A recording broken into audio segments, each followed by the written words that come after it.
topic for a first date now, is it? From that night forward, we decided to date steadily. That night, we also shared our first kiss. I felt as though I knew Kyle my whole life since my father often spoke fondly of him, and the next few months were simply amazing. 6 months before my 18th birthday, something very strange happened. One night while Kyle was dropping me off, I noticed my mother at the window. I expected her to come out and create a scene, but she didn't. But that wasn't the strange part. The strange part was what happened the day after. My mom came into the garage. "Hi, Vicky, can we talk?" My mom never called me Vicky. That name was always used by my dad. I looked up from my school books that were scattered across the bed. "I know that since your dad died, that it has been hard for you. It has been hard for me too. I'm sorry about the way that I treated you, and I would like to apologize. I was wondering if you would consider coming back into the house and live again. I'm so sorry about how I treated you." She hugged me and we both cried. She insisted that I no longer had to work at the library and to just focus on my studies since it was what my father would have wanted. My mom and I went to the mall and shopped together, got manicures and pedicures. We even took a few photos together, which we framed and hung at home. I felt as though my life was finally falling back into place.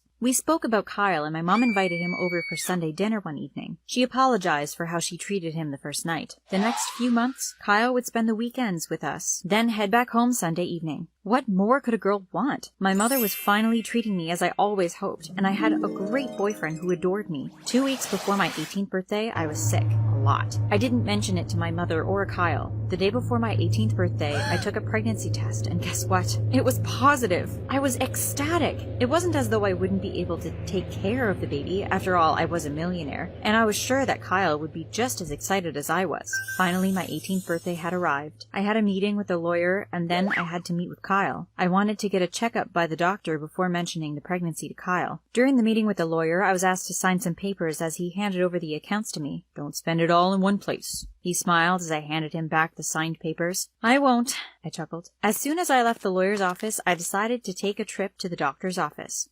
After about 30 minutes sitting in the waiting room, the door to the doctor's office opened. "Don't forget to take the prenatal vitamins. They will be good for you and the baby. Daddy, take care of Mummy and the baby."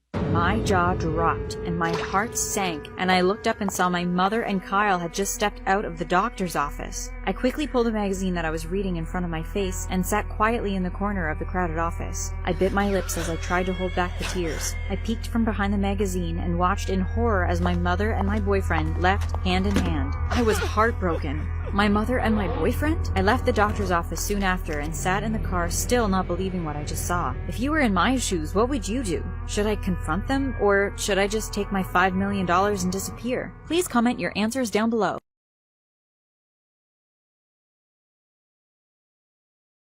I loved her dancing for me, but when I saw her with other men, it broke my heart. Hi, my name is Kevin, and I'd like to tell you how I met the love of my life. Now, there's something you must know about her straight away. She used to be an exotic dancer. You know the type. They disrobe in front of clients and make everyone in the place very happy. Before meeting her, I thought I was simply too busy to date anyone at all. I worked as a real estate agent and taught private lessons on how to invest their money wisely. I was always earning money, and that made me quite wealthy, but I was also super lonely. Sure, I had friends, but there was something else missing in my life. I refused to accept that I needed a girl to keep me company. I'd always thought that I was above that kind of nonsense, you know? Anyways, to relax after a long day of work, I would usually frequent certain clubs. I didn't feel bad about it. After all, I was single and felt kind of lonely. They gave me an excuse to have a drink, unwind, and enjoy the company of some pretty dancers. A win-win situation, right? My favorite club was the Dirty Pickle. All the women there were incredibly beautiful, and they always had big smiles on their faces. They danced most of the time, but sometimes I'd chit-chat with them a bit. Nothing serious, just flirting and bantering in between dances. That all changed when I met the beautiful Lily. When she came over, I almost choked with my drink. She was so stunning. There was something else about her that just stole my breath away. Perhaps it was the way she smiled, or maybe the way she tossed her long hair back. One way or another, I was smitten. I was amazed by her, and I tried talking to her a bit before she actually did some dancing. Usually the dancers don't allow clients to waste too much time talking, but since I paid for the time, they reluctantly accepted it. Eventually, though, I asked her to dance for it and paid her fee. She was far better than all the others in that club, and in any other I had visited. She was so good that I gave her a big tip and asked her for another dance. I think I must have paid for 6 or 7 dances that night and used up all the money I had brought with me that night. I couldn't get enough of her. I started going to the club almost every single night. As the weeks went by, I decided that I would only go when she was there. So I asked for her schedule. She was a bit hesitant to give it to me at first, and I can't blame her. I bet there are a lot of creeps who stalked her or bothered her when she was there. Eventually, I earned her trust, and she decided I was all right. So she let me know what nights she'd be at the club, and if her shifts ever changed, she left a note with the bouncers. It took me some time to convince her to give me her number next. At first, I just told her it was so she could text me whenever she was going to be dancing. She didn't really believe that and teased me about it. She called me a schmoozer. I teased her right back, and we always ended up bantering and flirting. It was clear to me that Lily liked me. I know that girls like her have to pretend they fancy the guys they dance for in order to get a nice tip, but that wasn't it. I saw her text me whenever she was going to be dancing. She didn't really believe that and teased me about it. She called me a schmoozer.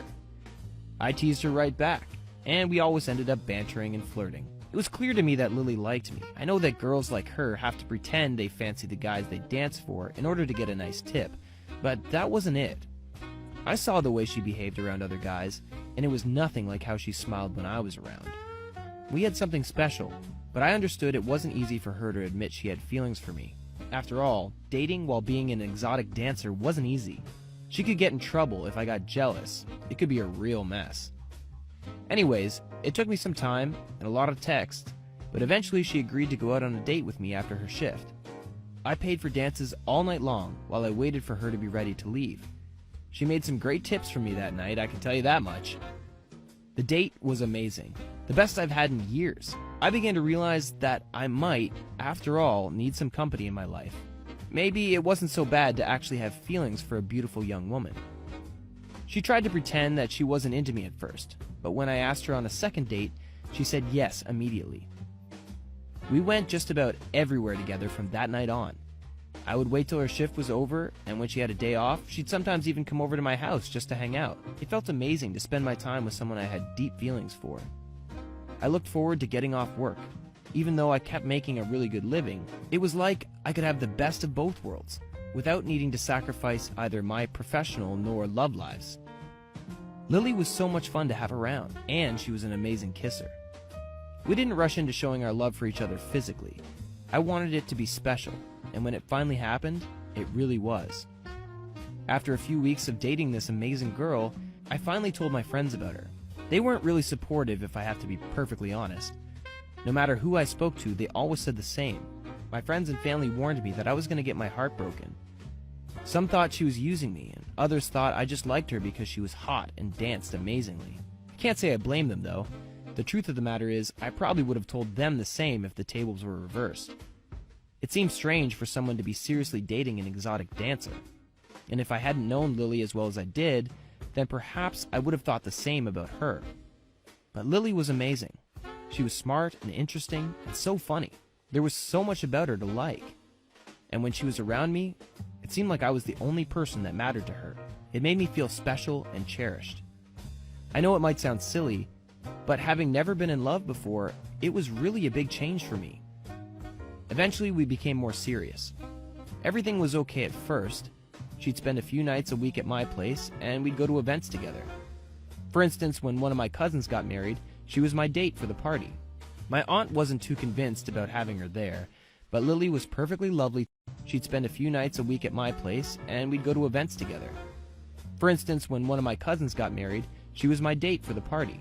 My aunt wasn't too convinced about having her there, but Lily was perfectly lovely to everyone in my family and soon won everyone over. The truth of the matter was, though, I ended up doing what I promised I wouldn't do. I began feeling jealous of her dancing for others. It was so messed up. I knew what she did for a living. I had met her that way. I used to be a client. So what right did I have to tell her that she needed to quit? Especially after promising her I wouldn't do such a thing. When we first started dating, Lily had a long talk with me. She explained that she had dealt with jealous boyfriends and that she wasn't willing to go through that again. If I couldn't deal with her job, then maybe we weren't meant for each other. I still remembered that conversation, and at first, I tried to keep my promise. I tried so hard. But after some time, It became impossible to keep up pretending I didn't care if she danced for other guys. I got so stressed out and ended up being in a bad mood almost every single day.